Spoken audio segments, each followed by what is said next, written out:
Okay, guys, welcome to the channel. Alright, guys, let's talk about the Chelsea loss against Arsenal. Let's just react to the game because I haven't really talked about the game. For me, I wasn't surprised that Chelsea lost the game. I wasn't surprised because the Chelsea team, I think this year they haven't won away game in the Premier League. They haven't won away game in the Premier League, so that will tell you how poor that they have been playing away games, this year. And for me, it's really, really poor from them. It's really poor from Chelsea that away game, no one Chelsea have won this year. So it's really poor from the team. Now, for me, like I said before, I wasn't surprised that Chelsea lost against Arsenal because if you've been following Chelsea this year since this is their poor run, even the games that they have won, that's for me, the performance is not there. Even the 1-0 win, the game that they won against Leicester City, their last win against, that they won against Leicester City, for me, the performance wasn't there. But obviously, we take the win. So they haven't really been performing for me. They haven't really been performing. And playing against this Arsenal side, that defensively, Arsenal are one of the best team, if not the best team in the league in terms of defending. And for Chelsea, defensively Chelsea are really, really poor.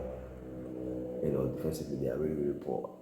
Going forward, the Chelsea forward hasn't been firing. Cole Palmer obviously did not play the game, but he has lost a lot of form this year. Nicholas Jackson is not even available. The ones that are available, like Christopher Nkunku, are not doing anything for me. Christopher Nkunku, for me, I think this player, I feel like is maybe in the summer, I think Chelsea should let him go. I think Chelsea should sell him. It's crazy that I'm even saying this about Christopher Nkunku, but for me, I feel like he's not doing enough to remain at the club. So for me, Nkunku, Sancho, these players, their form, I feel like they are not really helping the team. So when you have a team or that the attackers are not doing enough, the only player in that attack that I feel like is trying to give something in game is Pedro Neto in terms of how he likes to press, how he likes to run. He's the only one. He's the only one. Aside from him, I don't think there's any other attacking player that is doing enough. And it is clear that Chelsea are missing Nicholas Jackson. It is really, really clear that they are missing Nicholas Jackson. Obviously, before he got injured, he wasn't even in a good form. He was missing a lot of chances. He played a couple of games, he did not score. So, but it's clear that the player is really, really important, for Chelsea in terms of the attack. So it's one player that I think the team is really missing. So for me, the players that are available now playing the attack for Chelsea are not really trying. So attacking wise, Chelsea are not firing, and defensively too, they are poor defensively. Why if you talk about Arsenal, attacking wise, they are not firing themselves, but defensively they are very good.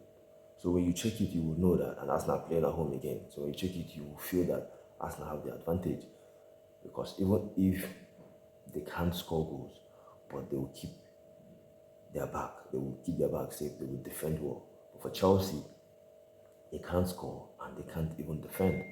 So going into this game against Arsenal, for me, I was just feeling like if Chelsea can at least defend well, maybe they'll take 1 point, even if the game will end goalless, and then 0-0. You know that okay, they will take 1 point from the game. But then they concede a goal from a set piece, which was really a poor defending from the Chelsea side. And for me, even this 1-0 that Chelsea lost, it could have been more. I feel like Arsenal created some good couple of chances that maybe we could have scored up to 2 or 3 goals in the game. The Chelsea goalkeeper Sanchez made some couple of good saves, but at the same time, he made a mistake again, giving the ball to the Arsenal player. So these are the things that we know he can do. He will always give opportunity, to the opposition side. So for me, the performance for me, when you watch the game, you know there's no way Chelsea will score. There's no way Chelsea will score in the game. I was just watching the game and I couldn't see anyhow that Chelsea will break the Arsenal team. Because when you watch the game, you all know that okay, Arsenal just allowed Chelsea, especially in the second half, from 70 something minutes, I think, they just allowed Chelsea to hold the ball. because they know that there's no way this Chelsea team will create anything, especially knowing that even Cole Palmer that can even create is not even in the game. So for me, another poor performance from this Chelsea side. With the team, I think they are still in fourth position. But the performance in this Arsenal game is really, really poor. I think their next game, I don't know, it might be against Tottenham, if I'm not mistaken, if I'm correct.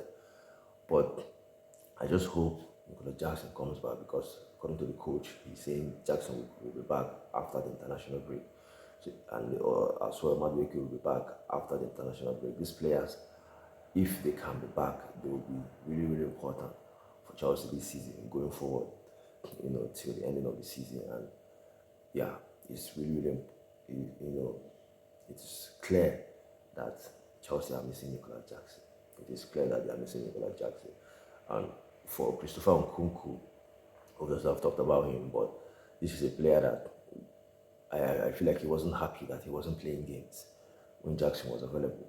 Madueke, all these players were available. He really doesn't start games for Chelsea. He always come on. Sometimes he doesn't even come on in games. But now that Jackson is not available, he has the opportunity to play, and he's not even doing anything. And for me, if you watch, the formation that the team is going with, the coach is going with, he's not even playing as a number 9. I think he's the one that is supposed to be playing as a number 9, not even Neto. But because he doesn't press, I feel like that's the reason why the coach is using Neto as a number 9 or as a first 9, because Neto can press, but Nkunku doesn't press. I feel like the coach wants a player that will press. I think that's the reason why he's using Neto there. But so for me, disappointing again from the Chelsea team. For me, I feel like Arsenal deserved the win. Yeah, they deserved the win. For me, they were the better team in the game. And like I said, disappointing performance from this Chelsea team, from the attack, the defense, the whole team, the midfield. The performance was really, really poor. So yeah, if you're a Chelsea fan, what's your opinion on the performance? How poor do you think Chelsea performed in the game? Because for me, I feel like they really performed poorly in this game, man. Like I said, I wasn't surprised that they lost the game against Arsenal, because when was the last time Chelsea won in the away game? When was the last time? Let's just hope that somehow they will still finish in the top 4, they will still finish in the Champions League position, because that is the target that you aim for them to, for the club to be in the Champions League next season. So your thought, your opinion on the game, you let me know. And also, guys, if you're watching the video on YouTube, subscribe to the channel Blue Point TV. If you're new, you can also like the video. It's really important. You're also on Facebook. You can follow the page on Facebook, Blue Point TV. Like and share the video as well. Thank you, guys. Stay safe. Well, I'll see you again. Bye.